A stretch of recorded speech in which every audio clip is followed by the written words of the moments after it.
Hello guys and welcome to Traumatological, the YouTube channel where I'm attempting to put the practice and philosophy of yoga in a traditionalistic perennial context. The theme for this video is the tradition of Hatha Yoga, meaning physical yoga.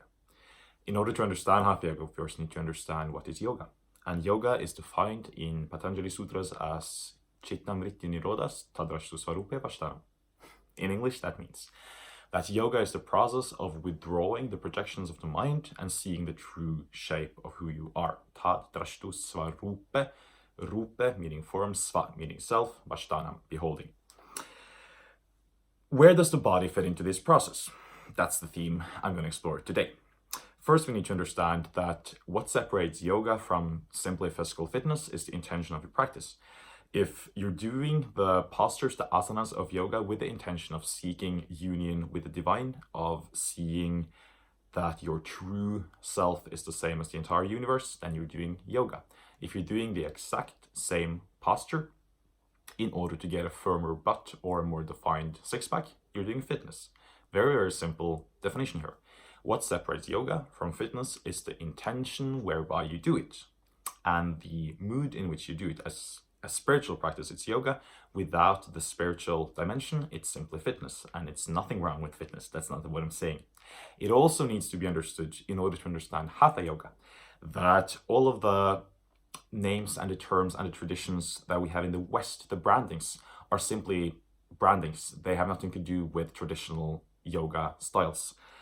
Yoga is yoga. Hatha Yoga is Hatha Yoga. And all of the terms like Bikram Yoga, Power Yoga, Flow Yoga, Vinyasa Yoga, all of these things are simply brandings of different, I won't call them lineages even, but different firms, pretty much, different brands of yoga in the West. And there's nothing wrong with that. I'm not criticizing that. I'm only explaining this for the sake of theoretical clarity in order to explore the topic.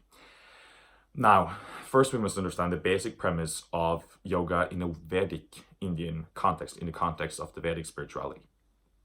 In Vedic spirituality, the basic soteriology, or the teaching of salvation, if you will, the teaching of liberation, is that within every human being, within every single living being, in fact, there exists something called Jiva Atman, which means individual spark of consciousness. And in the entire universe, there exists something called Parama Atman. And Parama Atman is the fundamental consciousness that underlies everything in creation. Everything in creation is resting in Parama Atman, meaning the universal self or the universal consciousness. But within every living being, there exists a Jiva Atman, which is our individual spark of this consciousness.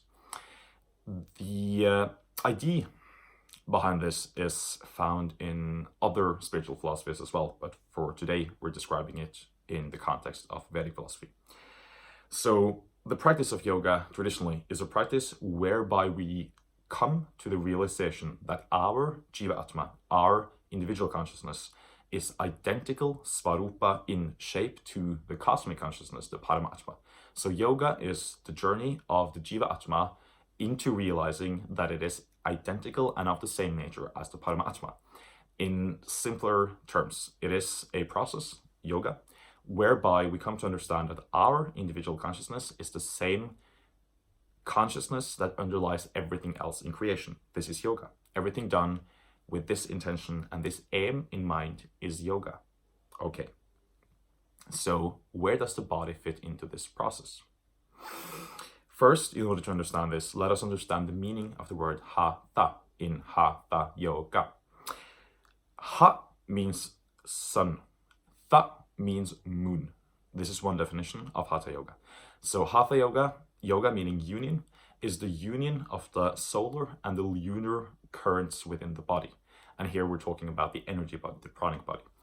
Within the human being, there exists three central energy channels known as Ida Nadi, Pingala Nadi, and Sushumna Nadi.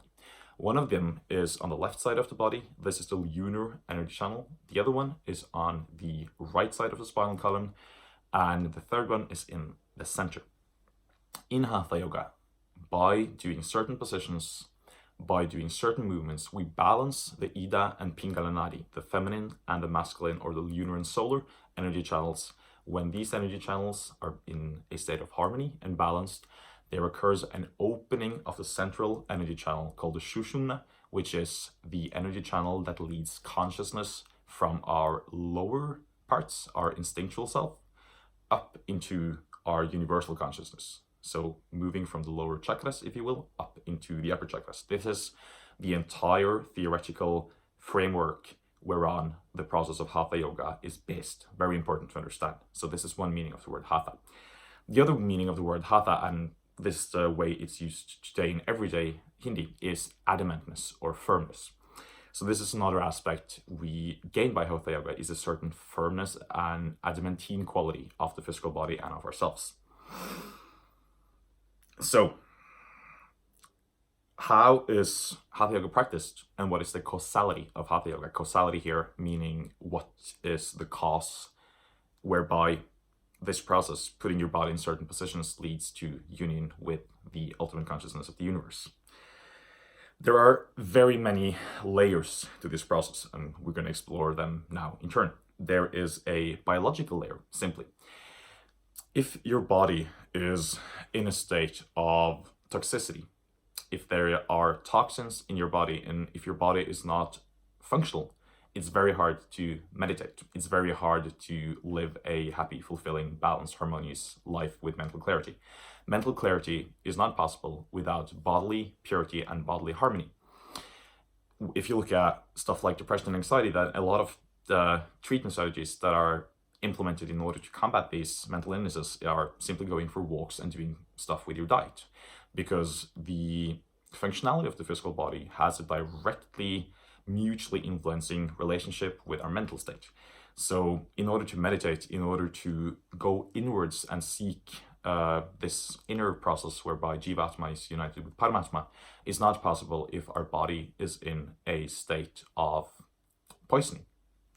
So one aspect of Hatha Yoga is to purify the physical body and making it a suitable vessel for the spiritual energies invoked in yoga. To make the body a suitable vessel that we have conscious control over is one important aspect of Hatha Yoga that works on a biological and biochemical level.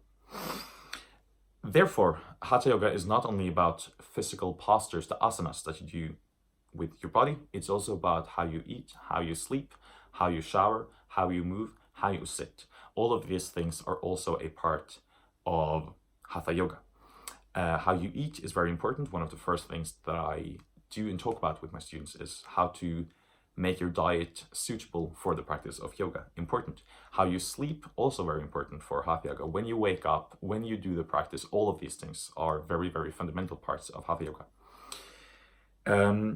There is also a traumatological layer to Hatha Yoga, in that physical yoga can help you process trauma. Trauma has a tendency to find anchor points in the physical body. This can be in the form of tightness in the chest, tension in the neck, loss of contact with certain body parts that are connected to trauma, etc., etc. So yoga, Hatha Yoga, can be a process whereby you also process trauma and relieve and release trauma, both relieving and releasing trauma from the physical body by bringing consciousness to the physical body, which is an important part of Hatha Yoga. A lot of the movements we're doing in Hatha Yoga force you to bring consciousness to certain movement patterns and places in the physical body that can be in a state of dormancy, meaning that they're not awake, you don't have conscious control over these movement patterns or the areas of the body. A lot of the working out people do is very isolated. So if you go to the gym and you sit down in machines and you do chest press, for example, it's by all means a good physical workout, but it's a isolated movement. In Hatha Yoga, we place ourselves twisting sideways, we place ourselves bending forwards, backward, upwards, on our heads, etc., etc. And all of these things, all of the awkward movements we're doing in Hatha Yoga, for example, being upside down, forces us to bring consciousness down into the physical body to places where we might not have conscious control and conscious contact with. Important aspects. So Hatha Yoga, if you have trauma that is residing and have anchor points in the physical body, Hatha Yoga can help you become conscious of these points in your body and releasing the tension in these points, thereby also alleviating you mentally. But now we come to the most important aspect and dimension of Hatha Yoga, which is the energetic dimension. Now, Yoga is not yoga without the concept of the energy body or the pranic body. And the pranic body can be seen as the vehicle whereby consciousness communicates with the physical world. That happens through the agency of the pranic body. And the positions of Hatha Yoga are positions whereby the energetic body is awakened, purified, and activated. And this is one of the most prominent things students start to notice early on in the yogic process if they're doing it correctly, that their energy body starts to wake, they start to feel vibration, they start to feel sensations of physical expansions, etc., etc., all of these being symptomatic of an awakening in the energy body through Kundalini starting to stir in the physical body. So without the concept of the energy body, without knowledge of how the energy body is affected and accessed through placing your body in different physical postures, there is no Hatha Yoga. Again here, pointing back to what I said earlier about the solar and the lunar currents that are flanking the spine. This is the fundament of Hatha Yoga. And when the energy body is stabilized, the energy body being sort of the layer behind the physical body, in yogic thought, if I think that I want to lift my arm, so I have a thought and then I have a consequential movement, that happens through the agency of the pranic or the energy body. The thought and intention being transferred to the physical body is through the agency of the pranic body. The pranic body is a very big topic that I'm going to do a lot of videos on in this channel, or at least I'm planning to do so if it is of interest. But for now, let us simply understand that the energy body is very, very important to stabilize and harmonize in order to practice meditation, because the energy body is the vehicle that communicates and transmits between mind, consciousness, and the physical body and the physical world. When you are doing advanced meditation, deep meditational practices, and you are generating a lot of pranic energy, it's very important to have a conscious control of the energy body so that these tremendously powerful energies can be brought down into manifestation in the physical dimension of reality. So it's very important to have an awakened conscious energy body when you're practicing meditation at a deeper level. Another reason here is that, as the Hathayoga Pradipika states, that when the energy body is awakened, when the energy body is in a state of consciousness, then meditation and meditativeness will naturally occur. Meditation is way easier when the energy body is awakened, because you become more conscious at all times. And this leads us to the fundamental and essential goal of Hatha Yoga. Hatha Yoga is a preliminary to Raja Yoga, or the practice of inner seeking or meditation. So Hatha Yoga is never done only for itself. Hatha Yoga is done in order to stabilize and purify the physical body, as we talked about earlier, in order to awaken the energy body, which is awakened in order to practice meditation.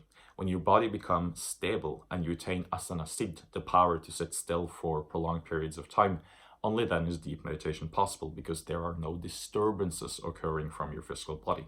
This is one of the siddhis of yoga, siddhi meaning powers.